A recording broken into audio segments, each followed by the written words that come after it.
এই ধরনের rigid পেভমেন্টের surface texturing কিন্তু খুবই ইম্পর্টেন্ট একটা জিনিস। এই যে দেখেন কংক্রিটের গায়ে যে দাগগুলা, এগুলাকে আমি সারফেস টেক্সচারিং করা বলতেছি।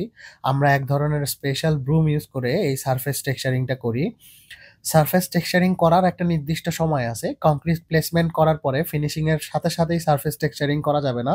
সারফেস টেক্সচারিং করার মেইন রিজন হচ্ছে গাড়ির চাকার স্কিড রেজিস্ট্যান্স বাড়ানো। স্পেশালি যখন এই রিজিড পেভমেন্টের সারফেসটা ভেজা অবস্থায় থাকে, তখন কিন্তু সারফেস টেক্সচারটা না থাকলে চাকা স্লিপ করার সম্ভাবনা থাকে এবং অ্যাক্সিডেন্ট ঘটার সম্ভাবনা থাকে।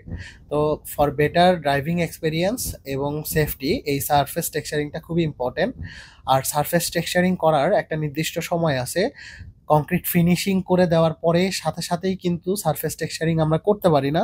সারফেস টেক্সচারিং করার জন্য একটা নির্দিষ্ট সময় দিতে হয়।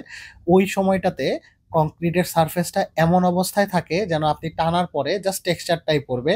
আর যদি ওই সময়ের আগে করা হয়, এই যে দেখেন এখানে ওই সময়টার আগেই করা হয়েছে, এখানে কিন্তু একটু উল্টাপাল্টা হয়ে গেছে। সারফেস টেক্সচারিংটা সময় মতো করা উচিত।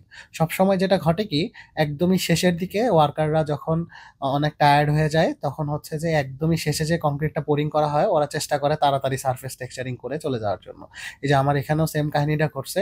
সবার সতর্ক থাকা উচিত এই ব্যাপারে, সারফেস টেক্সচারিং এর টাইমিং এর ব্যাপারে। কারণ এটা কিন্তু খুবই ইম্পর্টেন্ট একটা জিনিস রিজিড পেভমেন্টের জন্য।